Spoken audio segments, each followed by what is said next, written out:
제가 지난주 1부 때 어디 가시는 분 손들어 보세요 그랬더니 한 가족만 손들었는데 이렇게 자리가 빈 건 다 어디 갔다는 얘기. 여행을 갔나? 요즘 경기가 어렵습니다. 그죠? 근데 어느 가정이 여행을 가기로 했어요. 근데 여행을 어떻게 갔냐면 돈이 없는데 어떻게 갔냐면 여행 가는 갯돈을 분 거예요. 그래서 낙찰기를 탔어요. 그래서 이번에 여행 가기로 한 거예요. 그 사람 형편을 잘 모르는 사람이 물어본 거예요. 저 사람 어려운데 어떻게 여행을 갔지? 그랬더니 그 사람의 사정을 아는 사람이 뭐라 그러냐면 저 돈은 아마 갯돈일걸? 그랬어요.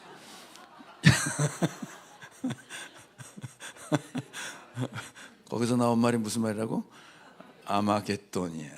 그래서 오늘은 그 아마겟돈에 대해서 배워보도록 하겠습니다. 아마겟돈 하면 전 생각나는 게 브루스 윌리스, 그 사람이 주연했던 아마겟돈이라는 영화예요. 그 소행성이 지구에 접근해서 그 땅 파는 사람들이 그 소행성에 가서 지구 멸망을 막았다, 뭐 그런 얘기입니다.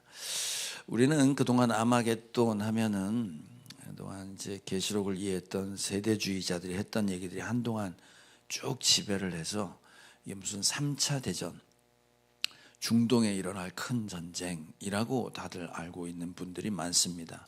그래서 오늘 이 아마겟돈이 무슨 말이냐 하는 걸 좀 오늘 잘 배우시기 바라요. 자, 오늘 내용은 이제 보면 6번째 천사가 대접을 쏟는 장면에 아마겟돈이 등장해요.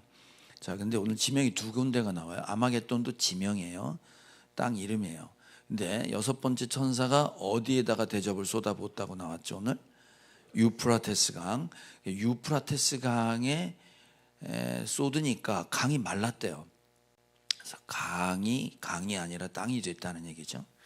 이 유프라테스 강은 이제 우리 4번째, 5번째 그거 할 때 바다에 붓고 강과 샘물에 대접을 쏟으니 피가 돼서 다 죽었다, 이 말이 나오는데 오늘 그 강은, 유프라테스 강은 그 강의 의미가 아니고 국경의 의미예요. 자, 창세기를 한번 봅시다. 15장 시작. 바로 그날 주님께서 아브라함과 언약을 세우시고 말씀하셨다. 내가 이 땅을 이집트 강에서 큰 강 유프라테스에 이르기까지를 너의 자손에게 준다. 이집트의 강, 나일강, 그 위에 유프라테스 강이 있는데 그 사이의 땅을 아브라함에게 주겠다고 약속한 땅이 이스라엘 땅이에요. 그러니까 북쪽 지방의 국경이 유프라테스 강이에요. 지금 이제 남북한을 나누는 강 중에 하나가 한강이 그 사이에 흐르잖아요.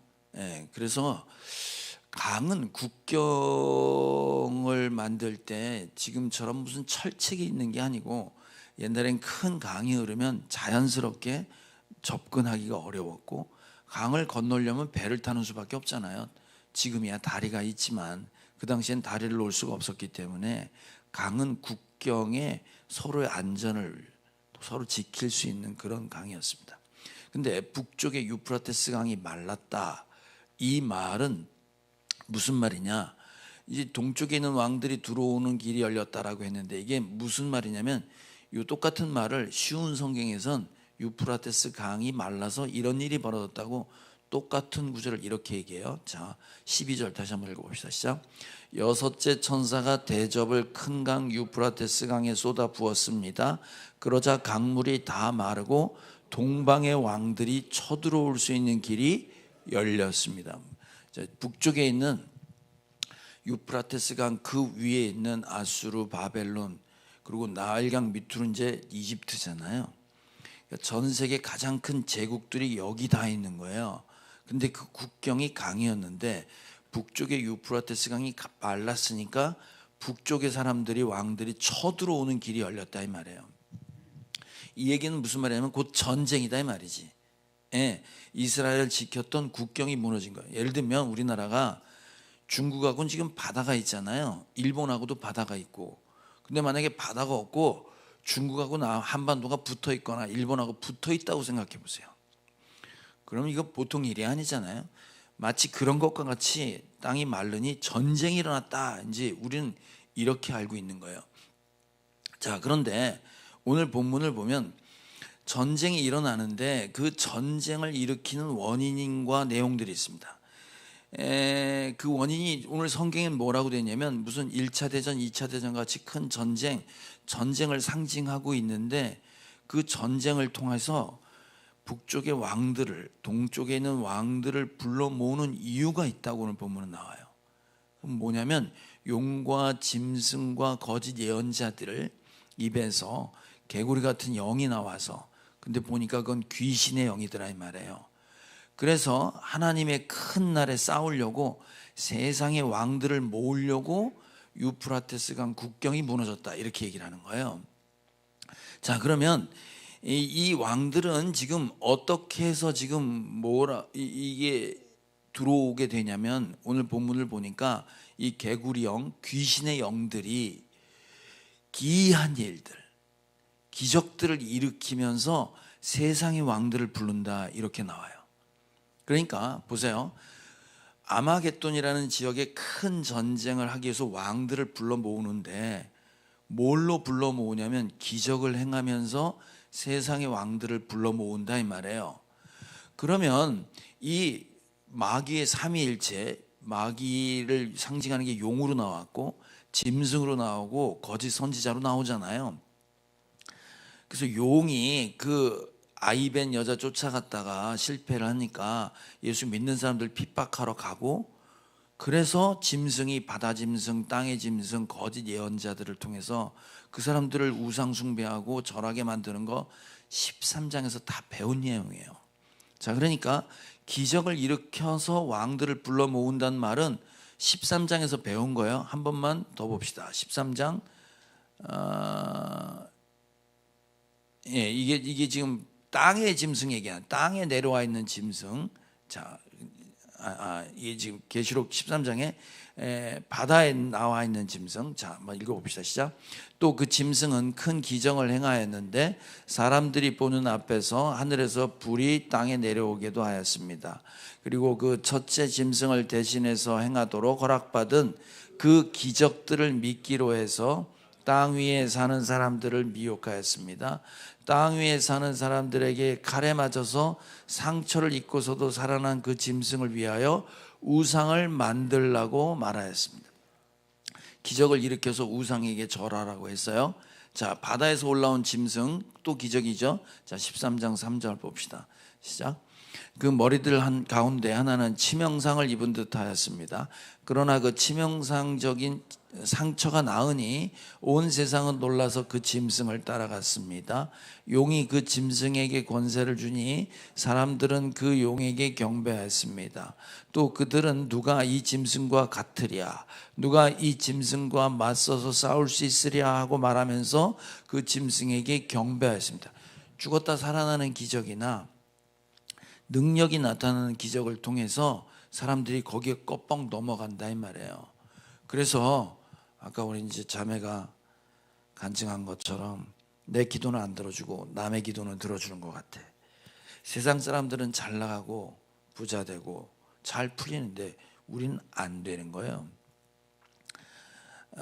마치 뭘로 유혹을 하냐면 대박 터트리는 게 저게 진짜 능력인가 보다. 아무것도 안 갖고 있는 사람이 갑자기 큰 돈을 갖는다거나 권력을 갖는다거나 이렇게 되면 와, 저거 정말 멋있는데 하고 글로 다 넘어간다 이 말이에요. 내가 그 이름을 몰라서 써왔는데 엔디비아라고 혹시 아세요? 아시는 분은 주식하시는 분들은 이게 그래픽 카드 회사 주식이래요. 근데 지난번에 비트코인 2500% 맞아갖고 10,000원 타신 분 있잖아요.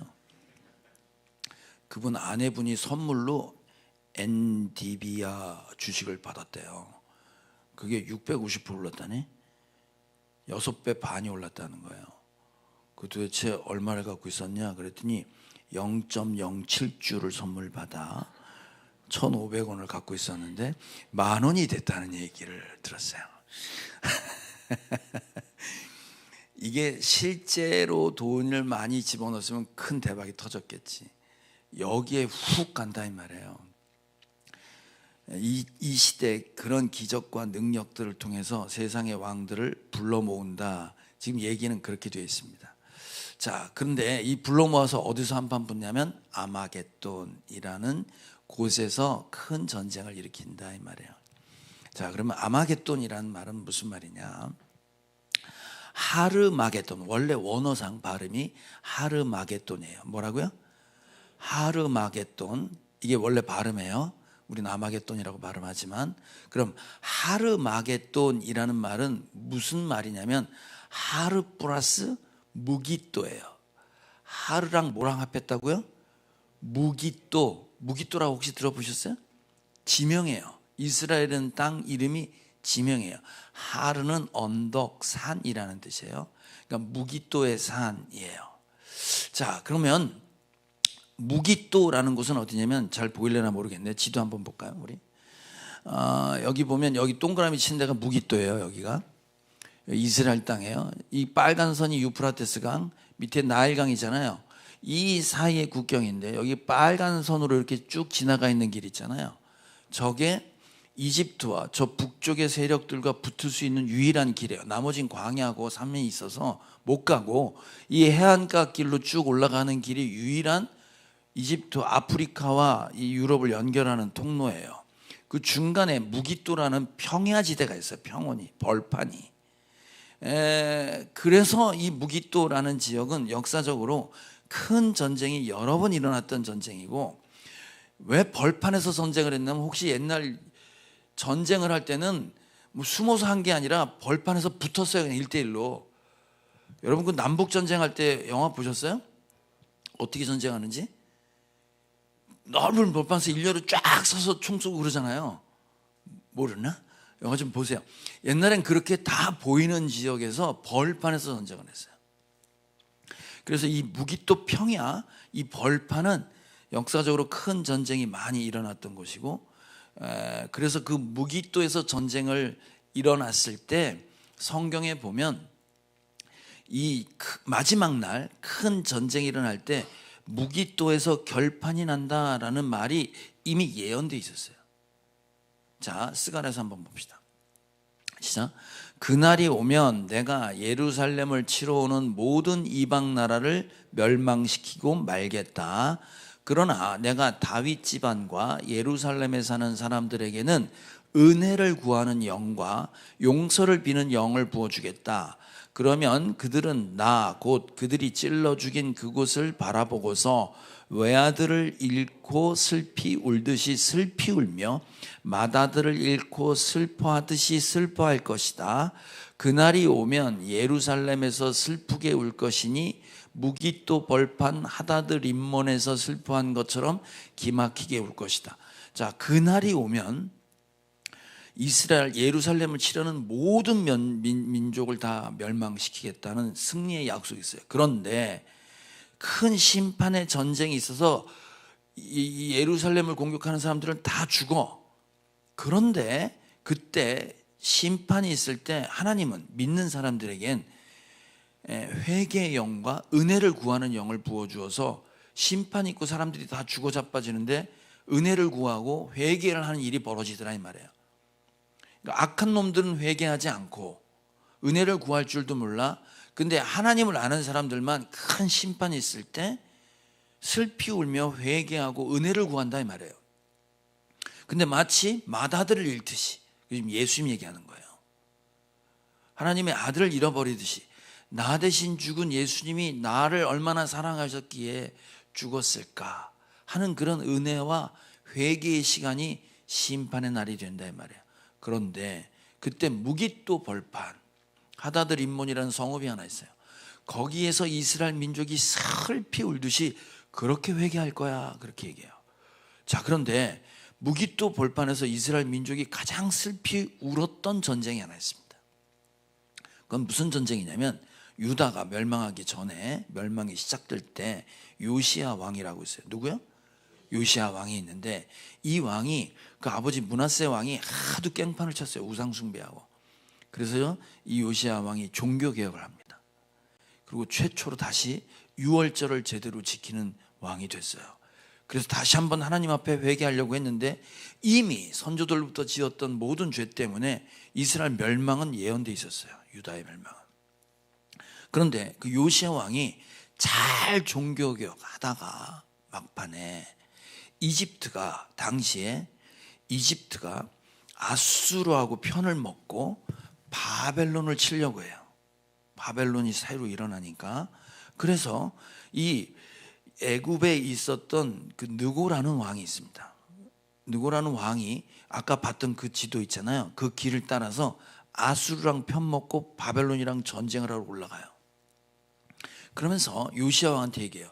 내가 당신 공격하는 게 아니라 난 바벨론을 치려고 아수르를 도우러 가는 거야. 길을 비켜라 그래요. 근데 요시야가 그 길을 막고 전쟁을 합니다. 자, 그게 이제 기록돼 있어요. 자, 열왕기하 23장. 시작. 그가 다스리고 있을 때 이집트의 바로 느고 왕이 아시리아 왕을 도우려고 유프라테스 강 쪽으로 올라갔다. 요시야 왕이 그를 맞아 싸우려고 무기또로 올라갔으나 바로 느고에게 죽고 말았다. 거기서 죽어요. 자, 이 장면을 자세히 좀 설명한 게 역대하에 있습니다. 자, 역대하 35장. 그때 전쟁한 장면이에요. 시작. 느고가 요시야에게 전령을 보내어 말하였다. 유다의 왕은 들으시오. 왕은 왜 나의 일에 관여하려고 하오? 나는 오늘 왕을 치려고 온 것이 아니라 나와 싸움을 벌어진 족속을 치려고 나선 것이요. 하나님께서 나에게 속히 가라고 명하셨소. 그러니 하나님이 나와 함께 계시오. 하나님께 멸망을 당하지 아니하거든 하나님을 거역하는 이 일에 어서 멈추시오. 그러나 요시야는 그에게서 돌이켜 되돌아가지 않고 느고와 싸우려고 변전까지 하였다. 이처럼 요시야는 하나님께서 느고를 시켜서 하시는 말씀을 듣지 아니하고 무기또 평원으로 진군하여 가서 싸웠다. 그때 적군이 쏜 화살이 요시야 왕에게 박혔다. 왕이 자기 부하들에게 명령하였다. 내가 크게 다쳤다. 내가 여기서 빠져나오도록 나를 도우라. 그는 부하의 부축을 받으면서 자기의 병거에서 내려 그의 부사령관의 병거를 타고 예루살렘에 돌아와 숨을 거두었다. 사람들은 그의 조상들의 묘에 장사하였다. 온 유다와 예루살렘들은 죽음을 슬퍼했다. 이게 예루살렘 유다 민족의 가장 큰 슬픔의 전쟁이에요. 선왕, 하나님께 잘 순종하려고 했던 왕을 잃어버린 거예요. 막판에 요시야 왕은 새로 생기는 바벨론을 의식한 거예요. 바벨론을 도와야 되겠구나 라는 생각에 휩쓸려서 전쟁에 나가서 죽게 됩니다. 이 요시야 왕이 죽은 이후로 유다는 멸망의 길을 가요. 결국 유다는 어디에 망해요? 바벨론에 망합니다. 자, 이런 역사적인 아픔이 있었던 거예요. 좋은 사람이었다고 생각했는데 망한 거예요. 그걸로 완전히 나라는 없어집니다. 가장 큰 전쟁에 이뤘던 슬픔이었던 전쟁이 이 전쟁이었어요. 그게 무기또 아마겟돈이라고 했던 그 무기또예요. 산은 무슨 산이야? 거기 산이 하나 있어요. 사실은 갈멜산 아시죠?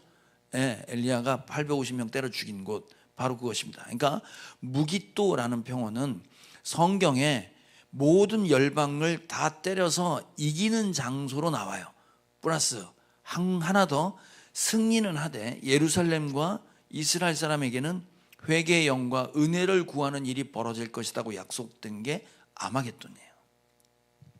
자, 그래서 아마겟돈이 무슨 3차 대전이다 그런 거 아닌 건지 대충 감이 잡히시지. 자, 그러면 오늘 본문에 짧은 본문이지만 본문 속에는 아마겟돈이라는 큰 전쟁에서 이기려면 너희는 이렇게 무장해야 돼 라고 했던 실제 전투의 내용과 무장의 내용까지 아예 성경에 써놨어요. 이걸 왜 3차 대전이라고 하는지 도대체 알 수가 없는 거야. 자, 계시록 아까 16장 15절 다시 한번 읽어볼게요. 시작. 보아라, 내가 도둑처럼 올 것이다. 깨어 있어서 자기 옷을 갖추어 입고 벌거벗은 몸으로 돌아다니지 않으며 자기의 부끄러운 데를 남에게 보이지 않는 사람은 복이 있다. 자, 보세요. 이게 싸움의 무기예요. 벌거벗고 돌아다니지 마라. 자기 부끄러운 데를 남에게 보이지 말아라 이 말이에요. 옷을 갖춰 입고 있어라. 깨어 있으란 말이잖아. 지금 뭐 누드로 돌아다니라 이런 얘기가 아니고, 옆 사람하고 인사 좀 합시다. 옷 좀 입고 다닙시다. 이렇게. 에? 왜 벗고 다니는 거 도대체? 우리 아내가 이번에 미국에 딸을 보러 갔다가 딸내미 심심하다고 해서 바닷가에 놀러 갔대요. 바닷가 놀러 갔는데 어느 리조트를 갔대. 근데 그 옆에 리조트별로 해안이 따로 있다네 거기는. 근데 그 옆에 리조트에 누드촌이었대. 다 봤다는 거야. 다 봤대. 좋았겠다 그랬더니 볼 게 하나도 없더라는 거야. 여러분 지금 이거 얘기하는 게 홀랑 벗고 다니는 누드를 얘기하는 거 아니야. 그런 얘기가 아니잖아요. 그죠? 그럼 옷을 입었다라는 말은 무슨 말이냐 이 말이지. 자, 옷을 입었다는 말은 이미 7교회 이야기 가운데 넌 옷을 입어야 살아라고 했던 내용이 있습니다. 우리 계시록 3장 17절 먼저 볼까요? 3장 17절. 자, 이게 라오디게 교회예요. 여기 벌거벗었다, 옷을 입었다, 이걸 설명하고 있는 거예요. 자, 같이 읽어봅시다. 시작. 너는 풍족하여 부족한 것이 조금도 없다고 하지만 실상 너는 네가 비참하고 불쌍하고 가난하고 눈이 멀고 벌거벗은 것을 알지 못한다. 그러므로 나는 내게 권한다. 내게 부유하게 되려거든 불에 정련한 금을 내게서 사고 네 벌거벗은 수치를 가려서 드러내지 아니하면 흰옷을 사서 입고 내 눈이 밝아지려거든 안약을 사서 눈에 발라라. 나는 네가 사랑하는 사람은 누구든지 책망하고 징계도 한다. 그러므로 너는 열심을 내어 노력하고 회개하여라.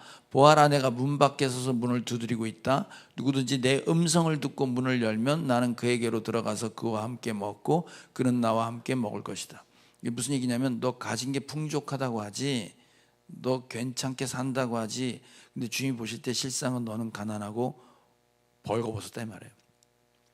그 벌거벗었는데 벌거벗은 수치를 가리려면 나한테서 흰 옷을 사서 입어라 그러잖아요. 그죠? 그럼 흰 옷을 사서 입어라 이 말은 흰 옷은 무슨 옷을 말하는 거냐 이 말이지. 제가 성찬 때 입는 하얀 옷 가운 그걸 말하는 거냐? 그게 아니지. 앞에 사대교회 얘기할 때 흰 옷을 입는 게 뭔지를 설명해 놨어요. 자, 계시록 3장 1절 한번 봅시다. 여기서 이제 흰 옷이 뭔지 설명해요. 잘 들어보세요. 시작. 사대교회 신부는꾼에게 이렇게 써 보내어라. 하나님의 7영과 7뼈를 가지신 분이 말씀하신다. 나는 네 행위를 안다. 너는 살아있다는 이름은 있으나 실상은 죽은 것이다. 그러므로 내가 그 가르침을 어떻게 받고 어떻게 들었는지를 되새겨서 굳게 지키고 회개하여라. 만일 네가 깨어있지 않으면 내가 도둑같이 올 것인데 어느 때 내가 내게 올지 너는 알지 못한다. 그러나 사대에는 자기 옷을 더럽히지 않은 사람 몇이 있다. 그들은 흰 옷을 입고 나와 함께 다닐 것인데 그들은 그럴 자격이 있기 때문이다. 이기는 사람은 이와 같이 흰 옷을 입을 것인데 나는 그의 이름을 생명책에서 지워버리지 않을 것이며 내 아버지 앞과 아버지의 천사들 앞에서 그의 이름을 시인할 것이다. 자, 여기 3절 다시 한번 볼까요? 3절. 흰 옷이 뭐냐면 가르침을 어떻게 받고 어떻게 들었는지 되새겨서 굳게 지키고 회개해라. 이게 깨어있는 거고 이게 흰 옷을 입은 거예요. 이게. 근데 문제는 뭐냐면 사대교회 흰 옷 입은 사람이 많다는 건 몇 명 없다는 거예요. 몇 명 없다고 나왔어요. 몇 명 없대요. 우리 교회 얘기예요. 다 교회 다니는데 몇 없다 이거예요. 자기 신앙생활 잘하는 줄 아는데 본인이 아니더라 이 말이에요. 오늘 간증 들으셨잖아요. 네, 이만하면 됐지 했는데 아니었다고 하잖아요. 그런 거예요. 하나님의 말씀 거기에 붙잡혀서 사는 사람이 몇 명 없다 이렇게 나옵니다. 여러분 이게 아마겟돈 마지막 전쟁에서 갖춰야 될 무기고 이 무기를 가진 자만이 승리한다 이 말이에요. 자, 문제는 뭐냐면 이 무기또의 전쟁은 하나님께서 대접을 쏟아 부으시고 이 전쟁에서 하나님은 이기신다는 거야, 진다는 거예요? 이긴다고 분명히 돼 있잖아요. 그죠? 그러면 이 전쟁은 내가 하는 거예요, 하나님이 하는 거예요? 하나님이 하는 거예요. 여러분 전쟁은 하나님께 속했다는 말 들어보셨죠? 자, 이 전쟁은 하나님께 속했다는 말이 최초로 등장하는 게 출애굽기 홍해바다 갈릴 때 나왔던 얘기예요. 구원의 이야기. 이건 내가 하는 거야. 이 영적 전쟁. 마귀에게 잡히는 너를 빼내는 건 내가 하는 거지 네가 하는 게 아니야. 자, 출애굽기 14장 14절 시작. 여호와께서 너희를 위하여 싸우시리니 너희는 가만히 있을지어다. 너희는 가만히 있어라 이 말이야. 홍해바다 가를 때, 홍해바다 앞에서 죽었네 할 때 하나님께서는 계획이 있으셨지. 이 악한 것들을 다 끌어모아서 얘네는 이스라엘을 죽일 수 있을 거라고 생각하고 쫓아왔는데 하나님의 계획은 바다에서 수장을 시키는 계획이 있으셨잖아요. 한 방에 몰아서 심판하신단 말이에요. 이건 내가 하는 거야 그래요. 여러분 그 다윗이 골리앗 때려잡을 때 어떻게 나갔는지 알죠? 전쟁은 누구에게 속했으니? 하나님께 속했으니 하고 나갔어요. 자, 사무엘상 17장 시작. 또 여호와의 구원하심이 칼과 창에 있지 아니함을 이 무리에게 알게 하리라. 전쟁은 여호와께 속한 것인즉 그가 너희를 우리 손에 넘기시리라. 골리앗 앞에 나갈 때 이러고 나갔단 말이에요. 저놈은 칼과 창을 들고 있는데 전쟁 칼과 창으로 하는 게 아니야. 하나님께서 하시는 거야 라고 합니다. 여러분 그러면 여러분 지금 여러분이 하고 있는 영적 전쟁 있잖아요. 예? 말씀 안에서 주님으로 무장하는 영적 전쟁은 누가 하는 거냐면 하나님께 속한 거라고 하는 거예요. 그러니까 아마겟돈의 마지막 전쟁터의 전쟁의 승리는 하나님께서 하신다 이 말이에요. 그러면 전쟁은 하나님께 있다는 말이 무슨 말이냐 이 말이에요. 여러분들 각자가 전쟁터가 있잖아. 누구는 신랑 바꿔달라고 전쟁을 하고 있고 누구는 돈 좀 달라고 전쟁을 하고 있고 왜 나는 자꾸 사기만 당하고 망하느냐 놓고 붙들고 정책 전쟁을 한단 말이에요. 각각의 전쟁터가 있는데 전쟁은 누구께 속했다고? 하나님께 속했다. 그러면 어떻게 하라는 거냐 이 말이에요 구체적으로. 자 여러분 우리나라가 2002 월드컵에 몇 강 올라갔죠? 4강. 누구 때문에? 누구 때문에? 여러분 때문에? 히딩크라는 사람이 있었어요. 그죠? 히딩크라는 축구 감독이 4강을 올라가게 한 거예요. 그러면 4강에 올라가고 안 올라가고의 결정적인 결정권이 누구에게 있냐면 감독에게 있었어요. 감독은 여러 선수가 있는 중에 이 선수를 언제 어디에서 어떻게 쓸지를 결정할 수 있는 사람이에요. 그죠? 그러니까 똑같은 선수를 놓고 어느 때 얘를 쓸지 어느 자리에 놓고 쓸지 뭘 하라고 지시를 할지 이 결정을 감독이 하는 거예요.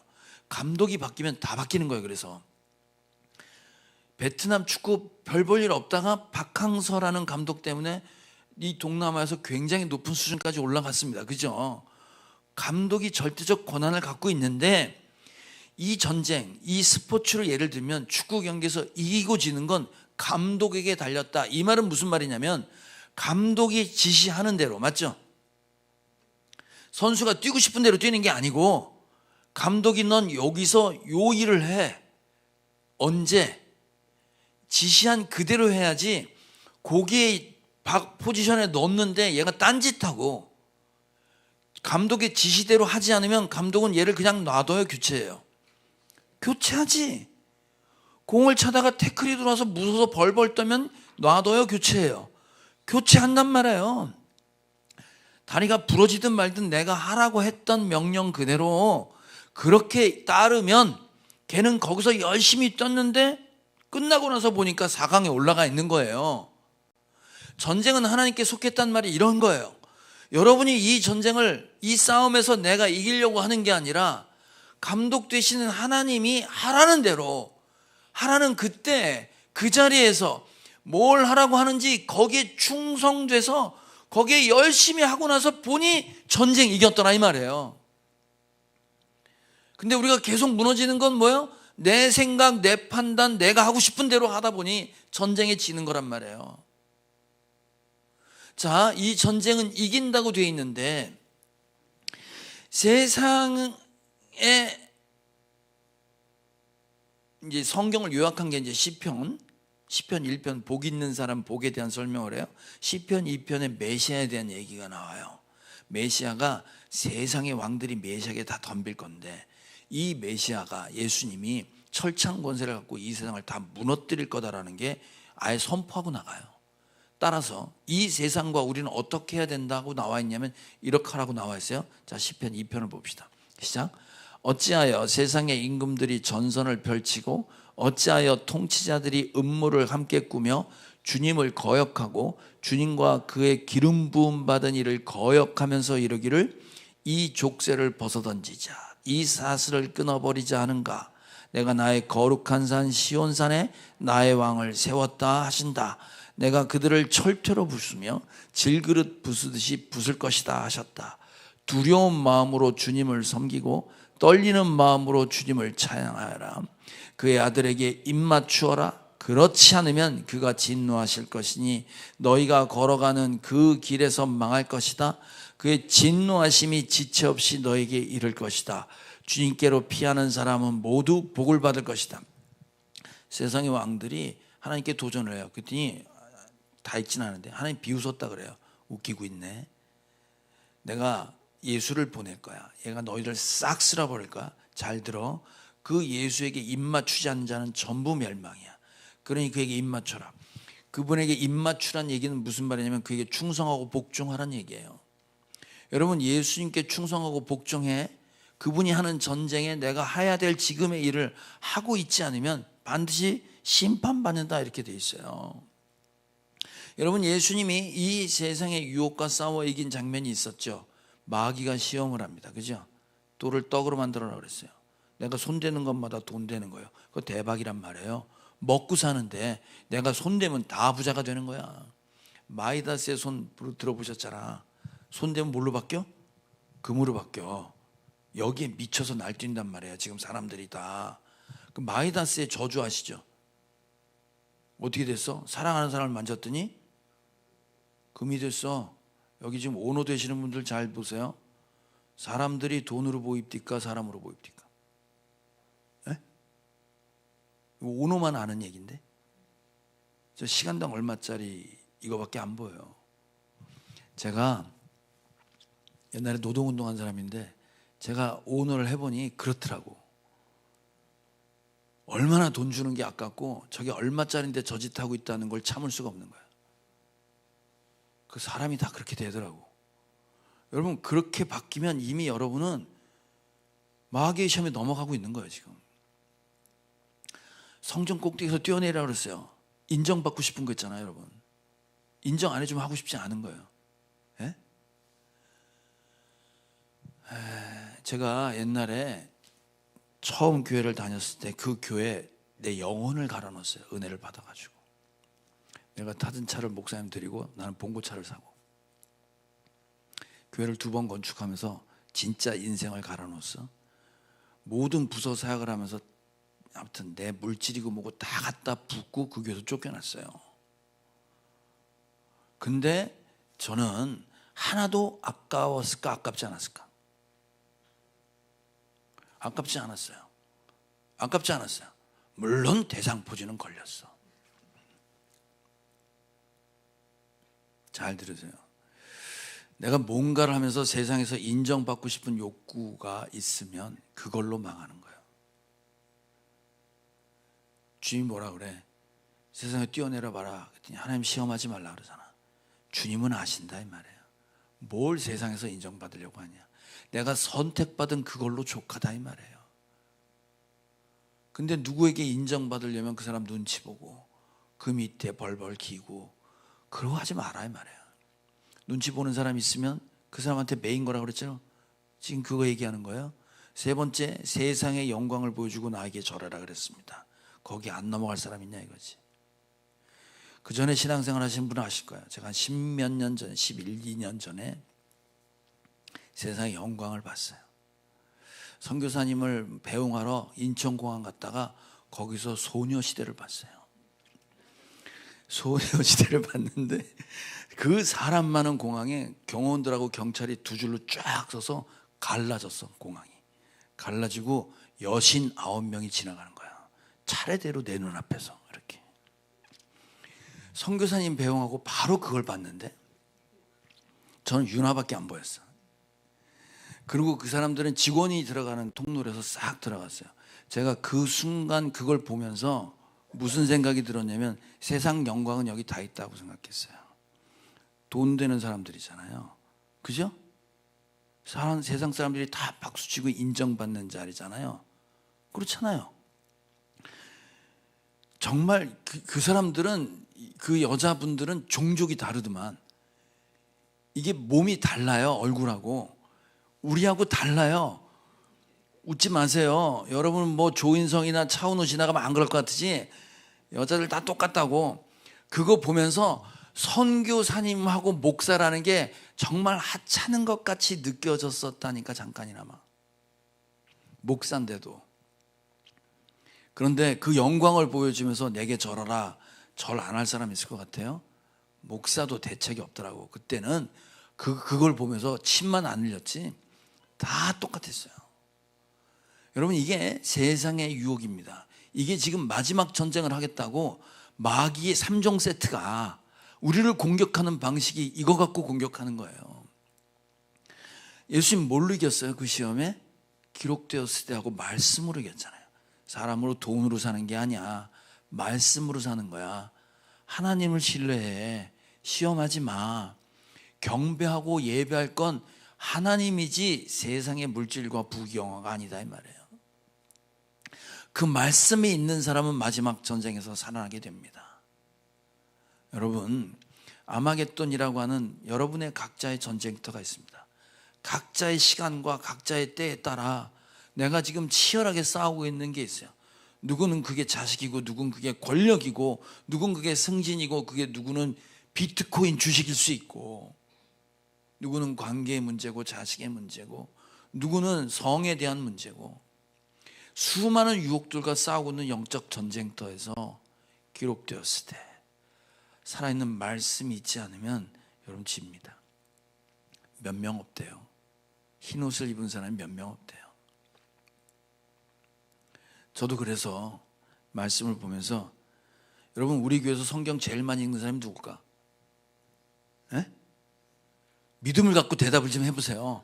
누굴 것 같아요? 그지? 목사 중에 누구? 그렇지, 지금 얘기를 똑바로 확실해. 담임 목사가 성경 제일 많이 읽지 않겠어? 하루 종일 읽는 게 그건데 뭐. 그렇잖아요? 근데 여러분 그거 아세요? 목사가 성경을 왜 읽는지? 설교하려고 읽어요. 하나님이 주시는 내 말씀으로 읽기가 어려워요. 그래서 목사들이 타락하는 거예요. 그래서 저도 해가 바뀌면 2월 달부터는 말씀을 읽겠다고 작정을 했어요. 설교와 상관없이. 설교에 필요한 말씀이 아니라 하나님이 내게 주시는 말씀. 그래서 우리 말씀 사역부에서 하는 거 있잖아요. 나도 그대로 따라서 그 말씀 읽어보자 했어요. 제 결단이에요. 매일 묵상 설교하잖아요. 설교자들이 아침마다. 제가 올해 들어와서 자리에 앉아서 묵상하는 걸 묵상 노트를 쓰기 시작했어요. 묵상 노트를 쓰기 시작했어요. 그래서 저도 이제 새해 구정입니다. 새해가 되면 2월 달부터는 매일 묵상을 이게 설교의 자료가 아닌 하나님의 내게 주시는 말씀으로 좀 들어보고 나도 이 말씀 붙들자라는 생각을 새롭게 했습니다. 이게 쉬운 것 같은데 목사한테는 쉽지 않은 얘기예요. 이게 부목사님들 볼 거야 이제 어떻게 하는지. 저도 치열하게 결정을 한 거예요. 여러분 새해 해가 바뀔 때 여러분의 각자의 전쟁터에서 승리하는 말씀 붙들어서 올 한 해 승리하시길 주님의 이름으로 축복합니다.